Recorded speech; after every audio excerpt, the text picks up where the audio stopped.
What I'm most proud about when I look back on my entrepreneurial journey is throughout that 35-year run, 5 companies, I've been able to maintain, still be pretty fit. And I've watched a lot of my friends and other people go downhill, give up their 30s, give up their 40s, give up their health, chasing the success of the business.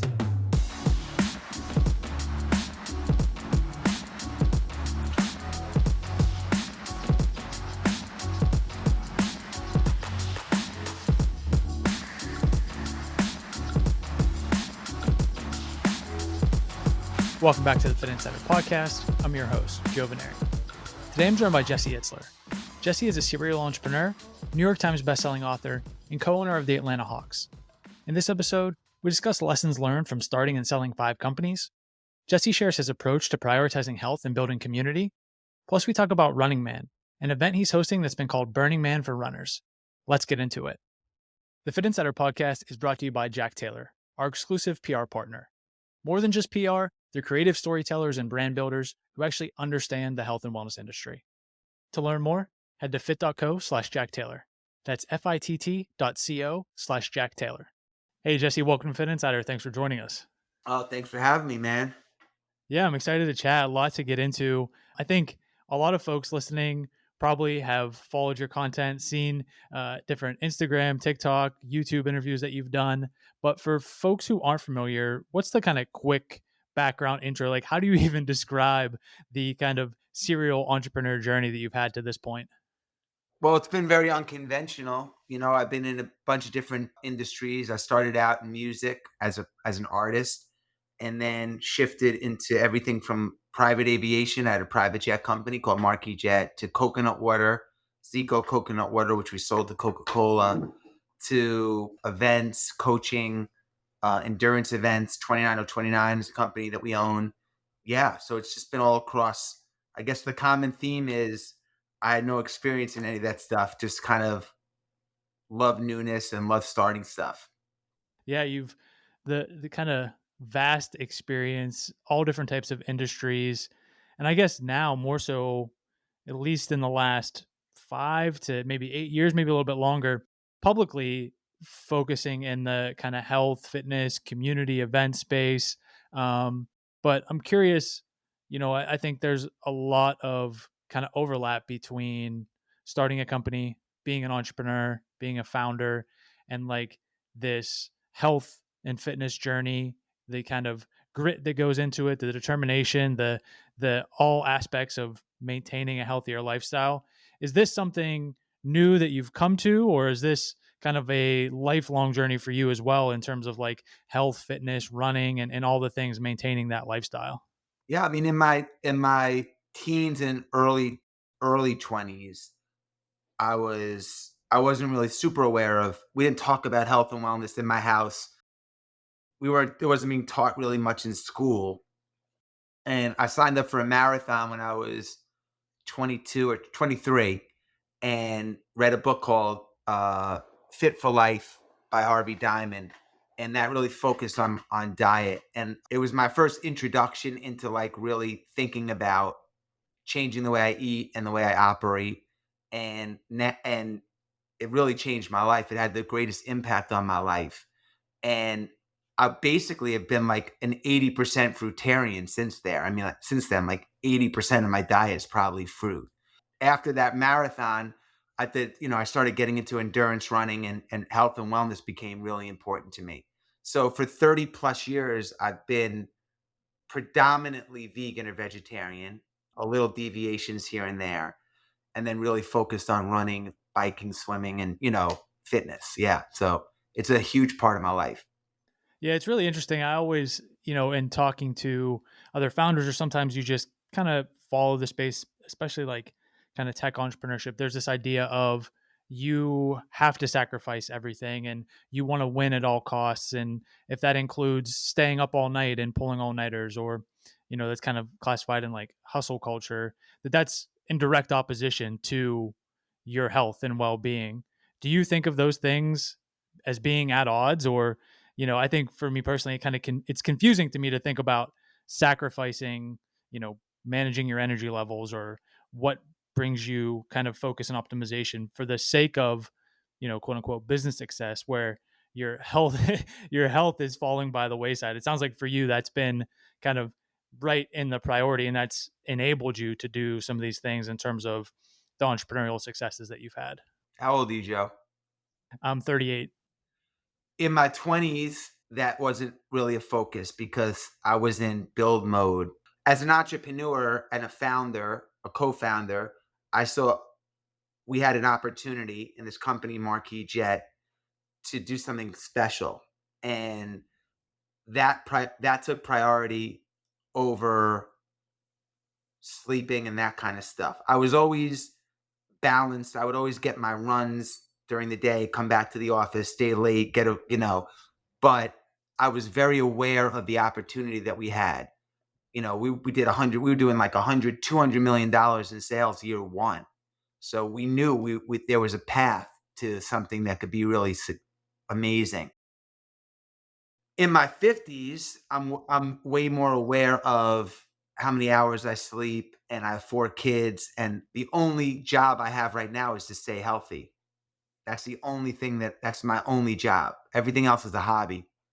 So, I'm super aware of that, and so I don't sacrifice it. Now there's times where deadlines, I'm writing a book, a big speech, where I could, and I also have the endurance gene. I know that my body's capable of being pushed.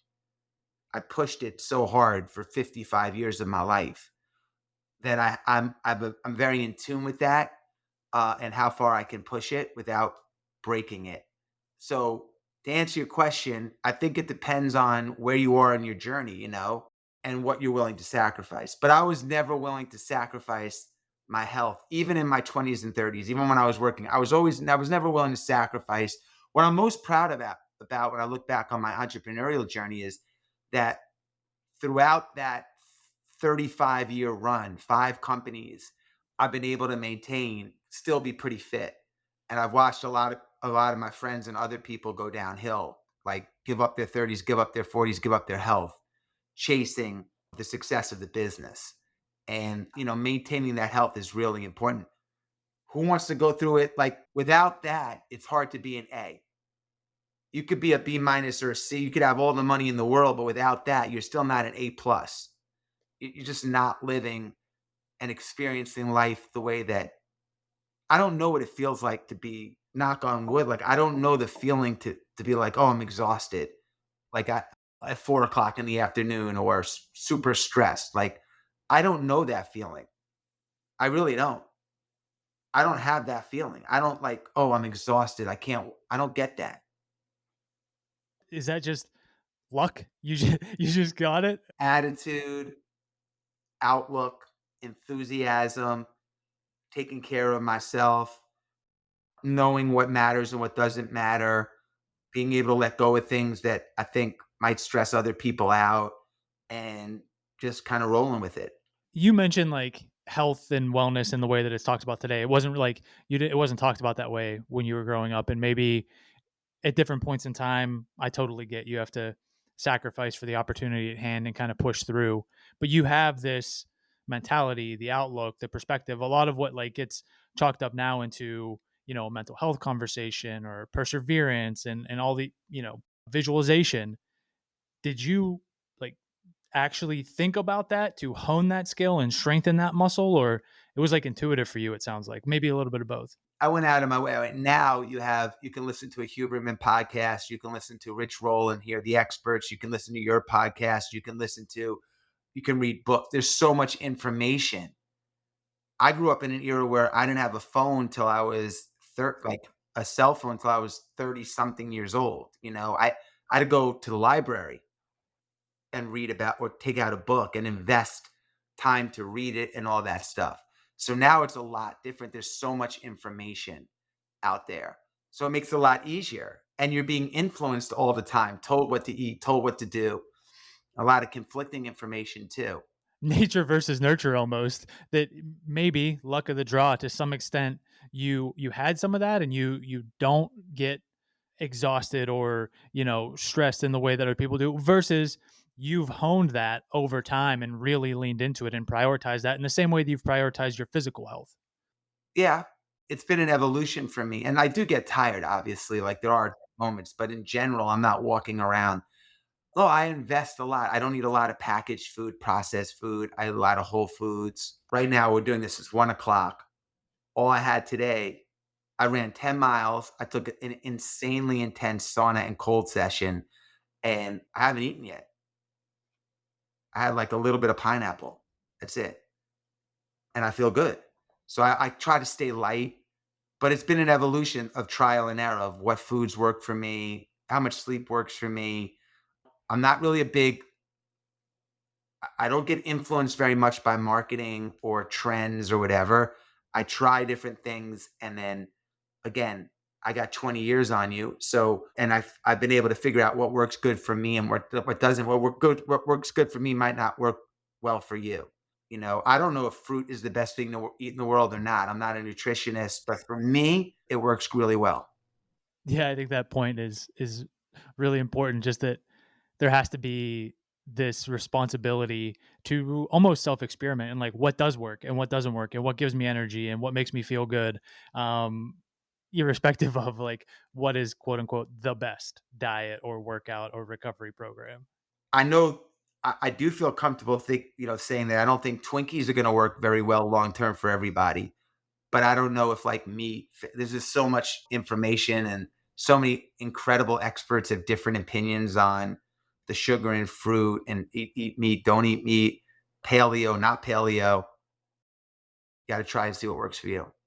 Yeah, you mentioned the just abundance of information that's out there now in a great way, Huberman and just the kind of self education that you can do. And I was actually curious coming into this, do you think of yourself in that same world? I mean, obviously, you have a ton of followers across all the social platforms, you give speeches, you host events, people look to you for inspiration.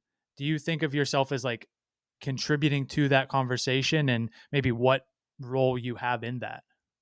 I appreciate you even framing me in that conversation. I feel like I have a tremendous amount of unique experiences in multiple topics. So I feel like, I've written a book, so I can talk about that process. I've built businesses. I can talk about that process. I lived on a monastery with monks. I could talk about that. I'm a parent. I've gone through grief. I could talk about that. I feel like I have a lot of experiences. And from that, I have a tremendous amount to offer. Best practices on what worked for me and start as a founder and what didn't work for me in business, how to train for a marathon. Like I can talk about a lot of things and sit at a lot of tables in those conversations and hold my own based on my own experiences. So in that regard, I think I'm in a unique position, but I don't look at myself as necessarily an expert in any specific field. I'm not There's so many unbelievably better entrepreneurs than me. I live with one. There's people that are well more knowledgeable in health and wellness, but I am proud of all the different experiences, like I did Ultraman, I rode my bike across the country with 10 friends this year. I managed this group Run DMC behind me. I mean, we could talk about a lot of different things and I could contribute in that regard. Yeah, is that difficult at times? Like you're obviously put the information out there and contributed that conversation across a variety of areas of expertise, companies, even you mentioned parenting, relation, like whatever it might be, where you have these experiences, and obviously you're talented in doing that, right? You captivate people, they gravitate towards you, but there's this surely to some extent like the perception you have of yourself and who you are, but then maybe the things that they're like, oh, he's the running guy, he's the business guy, he's the you name it. Is that difficult to be kind of pulled in those different directions and like how you think of the contribution you're making versus what people perceive? Yeah, I kinda gave up on like, I'm not great I've had a hard time marketing myself because I'm not like miss there's guys that are better at that and can run further than me. I'm like a decathlete in personal development. You know what I mean? Like, a lot of different events and categories, that's where I live in a lot of different categories, but I've kinda surrendered, like, thinking about that and really just instead of like I could quadruple my followers by going a mile deep in one specific topic, probably like and be known for one thing. to me, that's boring to me. And two, I just it's just not my personality. So for me, the contribution is like talking about things and pulling on things that I actually have experienced. So I could talk about it from my perspective. I can tell you what it feels like at mile 40 of a 100-mile race for someone that's starting. I could tell you what the training process is, how many calories and to eat or not eat, or like based on what I've done. And as I add new experiences to my life, Joe, like just riding my bike across the country with my friends, now I have a whole new storyline to talk about. I saw the country 15 miles per hour at a time. I can share a little bit about that, you know? So I love doing new things and then talking about that. And then what that does is it gives you unlimited amounts of material. The material, I'm never worried that the well is going to dry up because my kids are getting older. I can talk about that. My parents, I lost my sister and my dad last year. I could talk about that. My mom's getting older. My kids are starting to age. I'm going to be an empty, like the material never ends because I'm living in it and sharing it real life, real time. The good and the bad and the lessons that I've learned. And what makes it unique is it's through my own lens. It's not, I didn't read about you have to get comfortable being uncomfortable, like obviously, but talk about it from the perspective of going through a race or a bike ride or a triathlon, etc. Hey everyone, we'll get you back to the show in just a second. But first, I wanted to tell you about our exclusive PR partner, Jack Taylor. Honestly, this one's a no brainer. We've known the Jack Taylor team for years. They work with some of the most innovative health and wellness companies. We're talking Whoop, Athletic Greens, Hyperice, and many more. Jack Taylor has an extensive industry network, knows how to work with high growth companies, and really invests in building long term relationships. I know this firsthand because they're Fit Insider's PR agency, so I can confidently recommend them, and I do all the time. From startups to more established brands, they go beyond pushing product to help companies truly thrive. To learn more, head to fit.co/Jack Taylor. That's FITT.co/Jack Taylor. Now back to the show. Yeah, I think to some extent that's why it works so well and it is so engaging and authentic and people gravitate towards that content because it's really only the experiences and stories that you could tell because it is based on what your life as it's evolving. It's this might not land with some listeners or you, but I'm a big stand-up comedy fan, and a lot of times when they're talking to comedians, they're it's the advice they're giving them is like, well, talk about the things that only you could talk about because then you're not copying something premises that somebody else may have had along the way, or you're not repeating things. It's like original every time because it's you evolving in real time, and it sounds like that's essentially what you're getting at and sharing these experiences. Yeah, and then plus the experience that I've had, and I've had an incredibly unique journey as an entrepreneur. Like I've been in multiple fields; they're not connected in any way. My dad owned the plumbing supply house. I didn't get a lot of support. I got a lot of support emotionally and encouragement from my parents, but not a lot of business support. They didn't contribute to like, hey, call this lawyer. I didn't get that. I had to figure it out. And so that whole process lives in me. Listen, people can say whatever they want about me or or you or whatever, but they one thing they can't take away, like you can't argue it, you can't take it away, are the things we've done. You just can't take away the body of work. And so those experiences are still with me, in a big way. And I remember a lot of my journey vividly.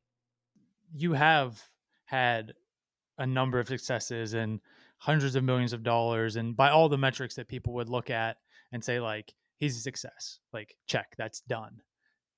But yet you're still continue to be motivated and seek out those new experiences and challenges and even business opportunities. Like is that part of that same thing, like those experiences are all you have, so it motivates you to like discover the next one? I guess the question is really, how do you stay motivated to continue doing that?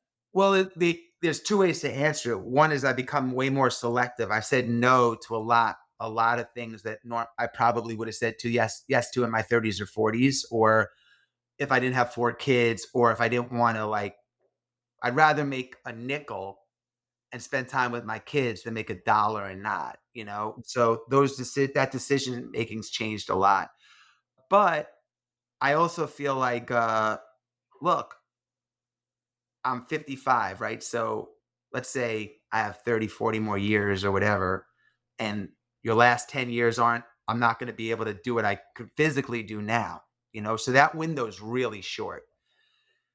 So I don't want to look back and have regrets. Like there's about a bunch of races I wanted to do. I like helping people. I want my team to win. I want them to experience what it feels like to get to the finish line too. That's really important to me too. So, and I love newness and challenges still. So when that stops, then I'll stop. But and that could be in tomorrow, and it could be in 10 years. But for now, I like what I'm doing. To the point around like being selective and doing things really that seems like gives you energy and continue to challenge that experience, but also bringing other people along. The last couple opportunities that you've pursued really center around bringing people together to run, sweat, be outside. So getting into that transition from like this diverse path, music, beverage, jets, aviation, to the all day running co and the endurance experiences outdoors. Like, was that a matter of, hey, there's a white space in the market and there's nobody's doing this and there's a business opportunity here? Or was it like, I really enjoy this, I'm super excited about it, I'm doing it anyway, and so let's build something around this? No, it was really more I'm good. I felt like I'm good at it. And people like to do what they're good at. Like I feel like I am good at bringing people together and getting people to do more than they normally thought that they could, or do things new that they otherwise maybe wouldn't have done. That's really rewarding to me, incredibly fulfilling to me at this stage of my life, more than starting a widget company and selling it to private equity. Watching someone that you convinced that they have the ability to cross a finish line of a race, or participate in an event that they didn't think, or meet new friends, and add a whole new friend group in their 40s, and you get credited for that. That's the best ROI at this stage of my life that I could get. I think the DMs that I get, like around that spirit, is way more rewarding than getting paid to, like, like I sold a t-shirt. Or so that to me is the biggest driver by far, because quite honestly, it's hard to scale live events, and it's hard to scale a coaching business, and it's hard to scale.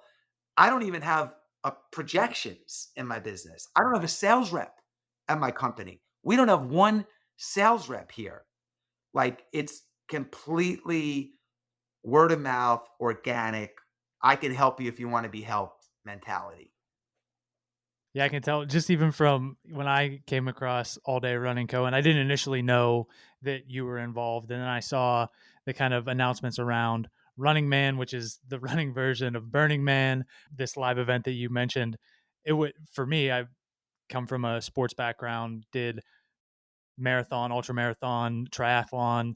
All this is like, oh, this is the thing that I've been waiting for. I think in a lot of respects, to like just come together, hang out, meet other like minded people, and not in a way. It's like you go to different races and it's like you're so dialed in and the competition and that like all those. But this is like the fun aspect of that. How long has this been in the making? And kind of like where is it in the state? You mentioned no projections, but like how do you think about even the evolution opportunity here? It's very fluid.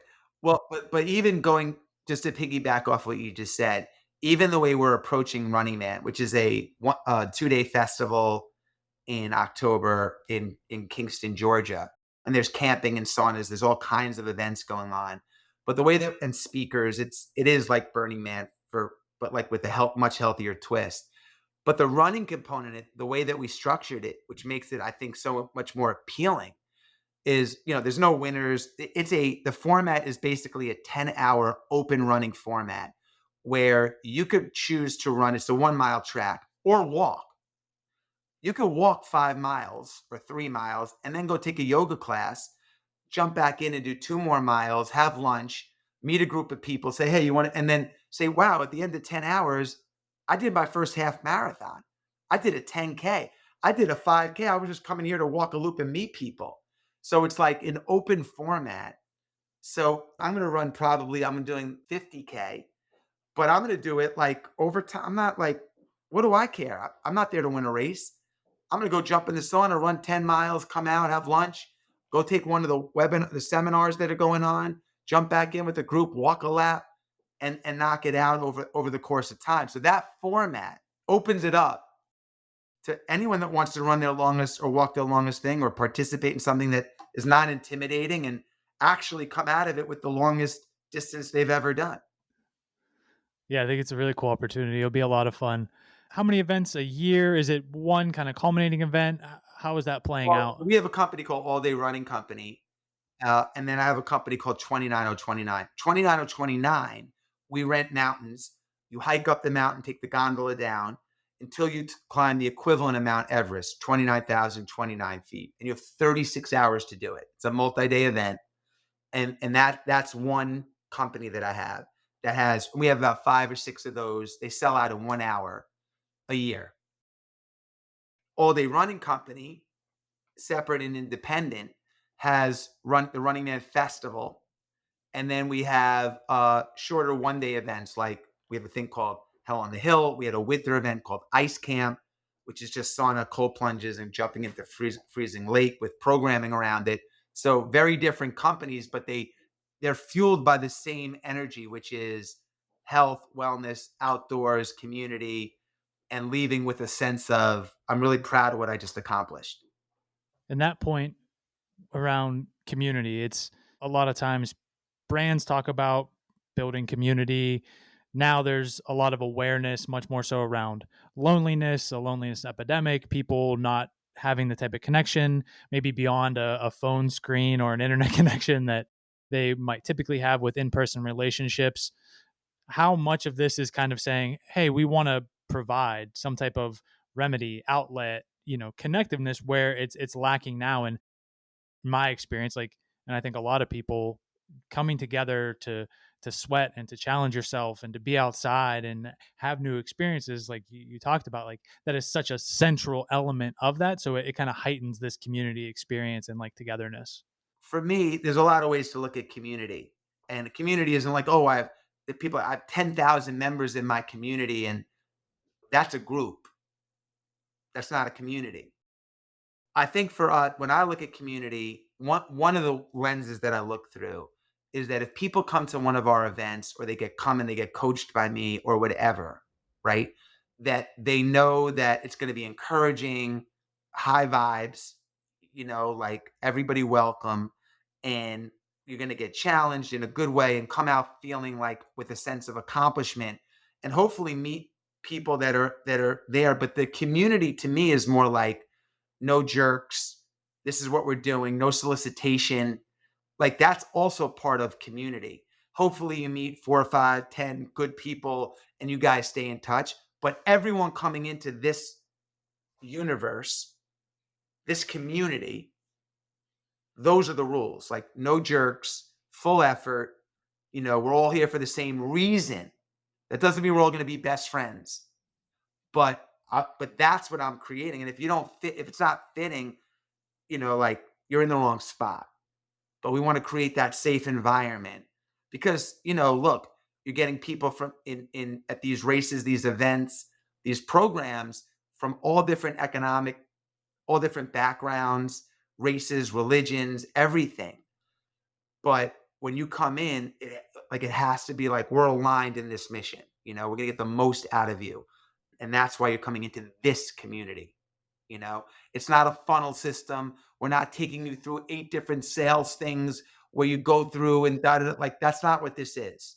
You're not going to get predatory emails saying if you don't do this and pay this, your life's going to go down the toilet. It's all encouragement and sharing best practices.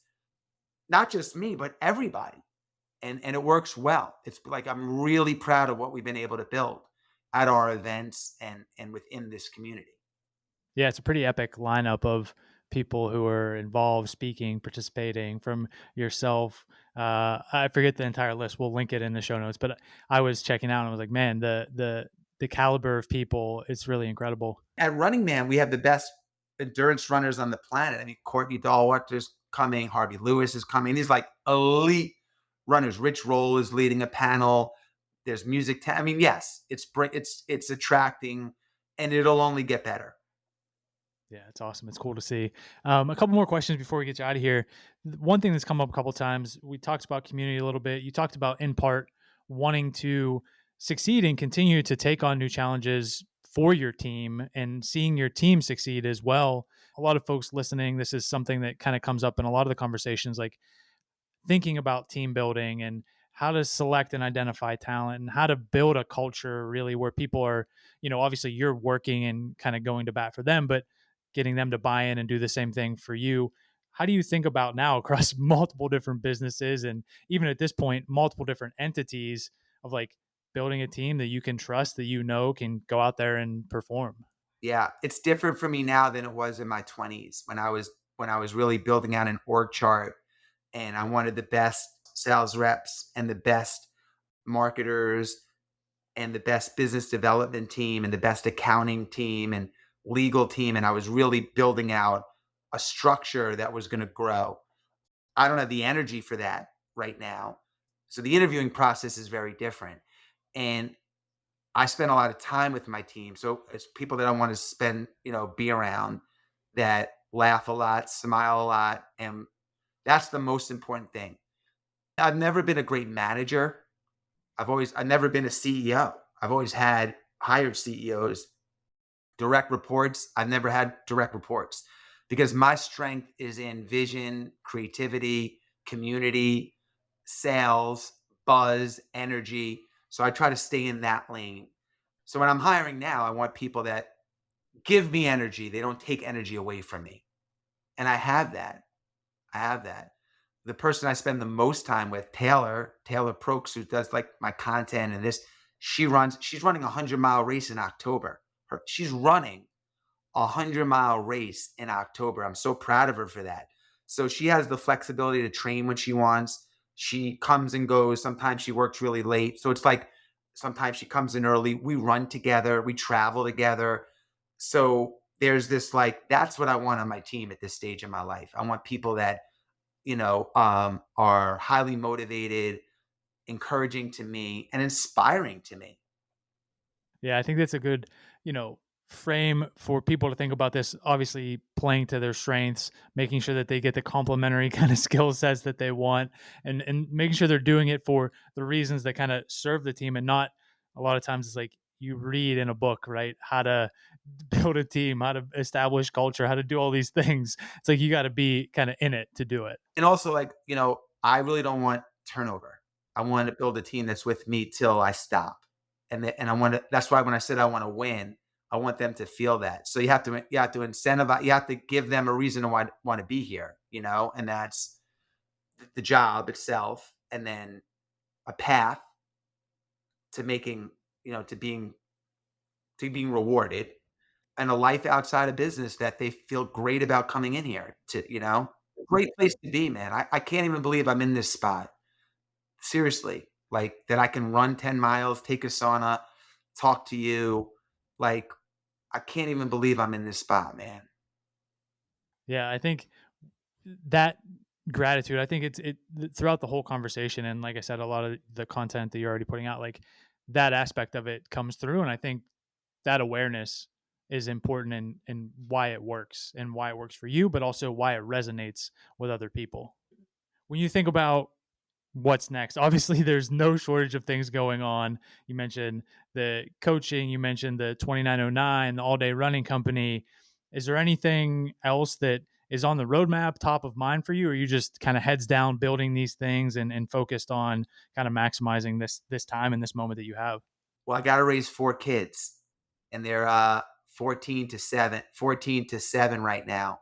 So that is my biggest job by far, and that's challenging. Do you anticipate, you mentioned earlier sharing those experiences, having already written a number of books, is that the next kind of chapter is family, dad, parenting, kind of whether it's books, content, sharing just what that's like and your approach to it? Yeah, I mean, I'm not doing it to share it, but as things come up that, that makes sense, from the day your child is born, your first child is born, that job starts. And so it's not a new thing for me, but my kids are at an age now where it's so critical because, they can learn, they're learning quicker, everything's faster, and they're learning with technology. So it was so different than how I grew up, so I can't even rely on what I learned from my parents. Obviously, the traditions and the foundation of what I learned from my parents, I can, but parenting in today's world is so much different than how I was raised. So it's always a work in progress. Yeah, and I think that point, like for me, it's challenging because thinking about starting a family and what that means in today's world, while also earlier you said, one of your main goals, in addition, obviously, to raising your family is staying healthy to have that time, I'm sure, and experience with them, balancing all that. It might be a separate, longer conversation we have to do at another time, just on parenting, because I know just personally, I have a ton of questions and I'm always seeking out, especially from people who are managing to have this, you know, high just achiever mentality while also knowing what's important and balancing that with priority number one, which is raising a family. Yeah, yeah. I mean, if you're not healthy, it'll what is it? You can't enjoy any of it. Yeah. Well, actually, we'll get you out here on this, let you get back to both business and family. For folks who are following along and interested, obviously, we'll make sure all the different events, the all day running company 29029 is all linked up. But is there anywhere you'd point them or anything you'd say, hey, look out for this, follow along? Yeah, I mean, you can just check me out at Jesse Itzler at Jesse Itzler on all the social channels, and jesseitzler.com also has these events too. So thank you. Yeah, fantastic, Jesse. Thanks for making time. Absolutely, Joe. Thanks, man. One more thing before you head out, help us spread the word. Take a minute to rate and review the podcast, subscribe to the YouTube channel, or share this episode with a friend. And if you like conversations like this, you'll love the Fit Insider newsletter. We send it every Tuesday. The link is in the description. Thanks again for listening. We'll see you back here next week.